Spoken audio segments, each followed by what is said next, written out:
Hello students, questions discuss किए जाने की सीरीज में आज हम लोग एल्डोल कंडेंसेशन रिएक्शन को पढ़ेंगे। ऑर्गेनिक केमिस्ट्री में एल्डोल कंडेंसेशन रिएक्शन एक बहुत ही इंपॉर्टेंट टॉपिक है। इस रिएक्शन को हम लोग डिस्कस करेंगे। ऑर्गेनिक केमिस्ट्री का एक ये पार्ट है, नेम्ड रिएक्शन है। देखिए, इन्होंने क्वेश्चन दिया है यहाँ पे CH3CHO। CH3CHO का नाम है एसिटल्डिहाइड। ठीक है, एसिटल्डिहाइड है, कार्बोनिल कंपाउंड ये है।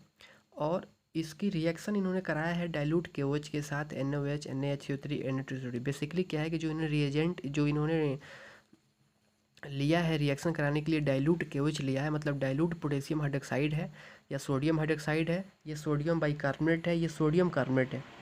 मतलब जब कभी भी किसी भी कार्बोनिल कंपाउंड जिसमें अल्फ़ा हाइड्रोजन हो, उनकी रिएक्शन जो है जब हम कराते हैं डाइल्यूट बेस से, तो यहाँ पर जो प्रोडक्ट बनेगा उसका कौन सा प्रोडक्ट बनेगा इसको निकालना है, और इसका मैकेनिज्म क्या होगा उसको फाइंड करना है। इसकी मैकेनिज्म को मैंने ऑलरेडी लिखा हुआ है ताकि टाइम जो है अपना सेव हो। केवल मैं समझा देता हूँ मैकेनिज्म और फिर प्रोडक्ट यहाँ बनाएंगे। ठीक है, तो मैकेनिज्म को मैं देखते हैं कि ये प्रोडक्ट कैसे बनेगा। यहाँ पर ये एसिटल्डिहाइड दिया हुआ है, एसिटल्डिहाइड ये दिया हुआ है CH3CHO। अब ये कार्बन है, इस कार्बन से जुड़ा हुआ जो कार्बन, देखिए जो कार्बनिल कंपाउंड है, ये CHO वाला जो कार्बनिल कंपाउंड है एल्डिहाइड का, इससे जुड़ा हुआ जो कार्बन है इसको अल्फा कार्बन बोलते हैं। और अल्फा कार्बन से जुड़ा हुआ जो हाइड्रोजन है उसको अल्फा हाइड्रोजन बोलते हैं। चूँकि ये एल्डोल कंडेंसेशन रिएक्शन करानी है, कैसे पहचाना मैंने कि एल्डोल ही कराना है? क्यों? क्योंकि कोई भी कार्बनिल कंपाउंड की रिएक्शन किसी डाइल्यूट बेस के साथ कराना होगा। डाइल्यूट बेस क्वेश्चन में दिया हुआ था यहाँ पे, तो समझ जाना कि किसी भी कार्बनिल कंपाउंड की रिएक्शन किसी डाइल्यूट बेस के साथ कराना होगा, तो आप समझ जाना कि एल्डोल कंडेंसेशन रिएक्शन होगा। उसकी मैकेनिज्म मैं आपको बता रहा हूँ। मैकेनिज्म में क्या है कि सबसे पहले जो है जनरेशन ऑफ न्यूक्लियोफाइल होता है। ठीक है ना, न्यूक्लियोफाइल जनरेशन क्या होता है मैं बता रहा हूँ। होगा क्या कि चूंकि जो है ये रिएक्शन जब करा रहे होंगे डाइल्यूट मीडियम होगा, तो डाइल्यूट मतलब कि पानी की उपस्थिति होगी। तो पानी में पानी होगा तो उसमें होगा क्या कि सबसे पहले ये वाटर होती है, तो वाटर को आपको मालूम है कि आप वाटर को आयनाइज कर सकते हैं H++ OH- में। तो OH- जो है क्या करेगा कि OH- चूँकि एक बेस है, तो इस OH- की टेंडेंसी होगी कि पूरे सॉल्यूशन से H+ आयन को चुराने के लिए। तो ये OH- आयन क्या करेगा कि ये कार्बनिल कंपाउंड के अल्फ़ा हाइड्रोजन को चुरा लेगा। देखिए यहाँ पर हाइड्रोजन ये भी है, लेकिन ये भी है, लेकिन इसी हाइड्रोजन को ये जो है अटैक, ये OH- अटैक करेगा इस वाले हाइड्रोजन पे, क्योंकि ये अल्फ़ा हाइड्रोजन है और अल्फ़ा हाइड्रोजन मोर एसिडिक होता है। ठीक है ना, तो ये बेस है और यहाँ पर H+ आयन निकल सकता है क्योंकि ये मोर एसिडिक है, एसिडिक नेचर का है। तो होगा क्या कि OH- H+ आयन से रिएक्शन करके वाटर फॉर्मेशन करेगा, और यहाँ से जैसे H+ आयन निकलेगा इस कार्बन पे माइनस आयन बनेगी। ठीक है ना, क्योंकि ये बॉन्ड जब ब्रेक होगा तो यहाँ प्लस आएगा तो यहाँ माइनस आएगा, तो यहाँ पर जो है कार्बन आयन H+ आयन निकल चुका है और यहाँ पर CH2- CHO बन गया है। ठीक है ना, कार्बन पे माइनस आएगी, H+ आयन निकल गया। तो पहला इसका स्टेप क्या है कि वाटर का OH- आयन जो है अल्फ़ा कार्बनिल कंपाउंड के अल्फ़ा हाइड्रोजन को चुरा लेगा और जो है कार्बन एनायन बन जाएगा। ये बन गया कार्बन आयन।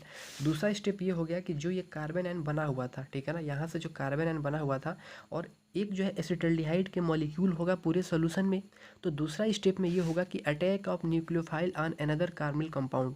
जो ये जो है अपन पहला स्टेप में न्यूक्लियोफाइल हम लोग जनरेट कर दिए हैं। अब ये वाला न्यूक्लियोफाइल जो है दूसरा जो कार्बनिल कंपाउंड सोल्यूशन में थे उस पर अटैक करेगा। ठीक है ना, तो दूसरा स्टेप में क्या होगा, attack of nucleophile on the carbonyl compound. अब ये होगा कि नेगेटिव, अब ये आयन है और नेगेटिव आयन को चाहिए पॉजिटिव आयन। तो होता क्या है कि ये कार्बन और ऑक्सीजन के बीच की इलेक्ट्रोनेगेटिविटी का डिफरेंस ज़्यादा होता है। आपको मालूम होगा पीरियोडिक टेबल में oxygen second most electronegative element है। सबसे ज़्यादा फ्लोरीन इलेक्ट्रोनेगेटिव होता है, उसके बाद से ऑक्सीजन होती है। तो ऑक्सीजन कार्बन में ऑक्सीजन जो है इसके इलेक्ट्रॉन को खींचने की क्षमता ज़्यादा है, तो इस डबल बॉन्ड को क्या करेगा कि यहाँ से इलेक्ट्रॉन पेयर को अपने तरफ खींचेगा। तो ये बॉन्ड कुछ ऐसे जाएगा, कार्बन माइनस की तरफ जाएगी, यहाँ प्लस होगी। तो यहाँ जैसे प्लस बनेगी ये वाला माइनस इस प्लस पे अटैक करेगा, और जहाँ भी प्लस माइनस अटैक करता है तो एक बॉन्ड बनता है। तो यहाँ पर देखिए उसी को बॉन्ड बना दिया, ये CH3 का यहाँ मैंने CH3 लिख दिया है। ठीक है, ये कार्बन को मैंने ये बॉन्ड तोड़ दिया है, तो एक बॉन्ड ऊपर चले जाएगी माइनस, यहाँ पे प्लस बनेगी। अब ये वाला इस पे अटैक करेगा तो देखो यहाँ CH2CHO इस पे अटैक कर दिया और O पे माइनस बन गया। तो दूसरे स्टेप में क्या हुआ कि न्यूक्लियोफिलिक एडिशन हो गया। और सेकेंड स्टेप जो होता है न्यूक्लियोफाइल का अटैक करना, यही RDS स्टेप होती है, rate determining step. Rate determining step उस स्टेप को बोलते हैं जो सबसे स्लोएस्ट स्टेप होती है, ताकि हम रिएक्शन की रेट को पता कर सके कि वो फास्ट हो रहा है कि स्लो हो रहा है। तो इस रिएक्शन में आपको ये समझ में आया होगा कि न्यूक्लियोफाइल अटैक करेगा कार्बोनिल कंपाउंड पे, तो सिंपल सी बात है, ये अटैक कैसे हो रही है समझ में आ गया, ये हो गया। अब होगा क्या कि जो ये अपने ये बना है ये प्रोडक्ट जो है ये निगेटिव आयन है, तो पूरे सोल्यूशन में तो पानी की उपस्थिति तो होगी ही, क्योंकि उसमें वाटर है तो मतलब H+ आयन होंगे ही होंगे। तो ये O- है, इस O- की नीड है कहीं से जो है कोई पॉजिटिव आयन मिल जाए। तो पूरे सोल्यूशन में अगर हाइड्रोलिसिस हो रहा होगा, हाइड्रोलिसिस का मतलब होता है वाटर का एडिशन, तो हाइड्रोलिसिस अगर होगा तो वाटर होगा, और वाटर होगा तो उस वाटर H+ आयन दे सकता है, वाटर तो H+ आयन दे सकता है ना। तो ये H+ आयन जो है फिर इस निगेटिव पे, ये H+ आयन इस निगेटिव पे अटैक करेगा तो O- और H+ क्या होगा, OH बन जाएगा यहाँ पे। और वही मैंने पूरा लिख दिया CH3CH CH3CH CH2CHO CH2CHO और H+ आयन O- पे अटैक करके OH बना देगा। इसी को बोलते हैं एल्डोल। अच्छा, इसका नाम क्या होगा ज़रा बताना। ये चूँकि ये कार्बोनिल कंपाउंड है तो ये इस कार्बन से ये एल्डिहाइड का ये ग्रुप है, तो एल्डिहाइड का जो कार्बन का जो ग्रुप है इससे जुड़ा हुआ जो कार्बन होगा ना उसको बोलते हैं अल्फा कार्बन, और अगले वाले कार्बन को बोलते हैं बीटा कार्बन। तो इसका नाम हो जाएगा बीटा हाइड्रोक्सी कार्बोनिल कंपाउंड बनता है, तो इसी को बोलते हैं एल्डोल। तो एल्डोल का नाम क्या होगा, बीटा हाइड्रोक्सी कार्बोनिल कंपाउंड को एल्डोल बोलते हैं। नाम भी यहाँ पे लिखा गया है, आप देख लें, बीटा हाइड्रोक्सी कार्बोनिल कंपाउंड, ठीक है ना। अब अगर मान लो अगर क्वेश्चन में यहाँ पर जो है हीट दे दिया हो, तो अगर हीट दे दिया हो ना, तो हीट के प्रेजेंस में जो ये aldol beta hydroxy carbonyl compound होते हैं, अगर इनको हीट कर दें, ठीक है ना, हीटिंग इफेक्ट अब अपन पढ़ रहे हैं, जब कभी भी अगर बीटा हाइड्रोक्सी, ये हो जाएगा अल्फा, ये हो जाएगा बीटा हाइड्रोक्सी कार्बोनिल कंपाउंड को जब हम हीट कर देते हैं तो होता क्या है कि हीट करने पे ये OH- है अपने पास वाले हाइड्रोजन को ले करके बाहर निकल जाएगा। OH और H जो है आपस में जो है ये जो जब भी कोई भी हम हीट करते हैं तो यहाँ से पानी निकल जाता है। हीट करने पर वाटर का रिमूवल हो जाएगा, पानी निकल जाएगा, तो OH H मिल करके वाटर बना देंगे, वाटर रिमूव हो गया। और जैसे ही OH और H निकलेगा तो यहाँ पर एक बॉन्ड, जैसे ये दोनों बॉन्ड फ्री होंगे तो ये जो है एक बॉन्ड यहाँ पर आ जाएगी, तो देखें यहाँ पर डबल बॉन्ड हो गई, ठीक है ना। इसका नाम क्या होगा, इस कार्बन से जुड़ा, चूँकि एक एल्डिहाइडिक ये ग्रुप है तो इससे जुड़ा हुआ कार्बन अल्फा बीटा, तो इसका नाम क्या हो जाएगा, alpha beta unsaturated carbonyl compound. ये चूँकि ये एल्कीन है तो इसको नाम हो जाएगा alpha beta unsaturated carbonyl compound. तो अब हम लोग डायरेक्ट जो है जो प्रोडक्ट अपना आंसर हो जाएगी वो ये हो जाएगी, ठीक है ना। तो डायरेक्ट मैं इसको बता देता हूँ, जो क्वेश्चन दिया हुआ था इसका आंसर क्या होगा। हीट दिया हुआ है तो डायरेक्ट इसका प्रोडक्ट क्या हो जाएगा।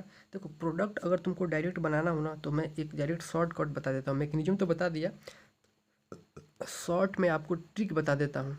करना क्या, जो CH3CHO दिया हुआ था ना उसको लिख लो अच्छे से, CHO लिख लो, ठीक है, CHO लिख लो और यहाँ पे CH3 लिख लो। एक तो मॉलिक्यूल ये लिख लिया, दूसरा मॉलिक्यूल एक काम करो, इसी को लिखो इस प्रकार से कि उसका अल्फ़ा हाइड्रोजन इस साइड हो, ठीक है ना।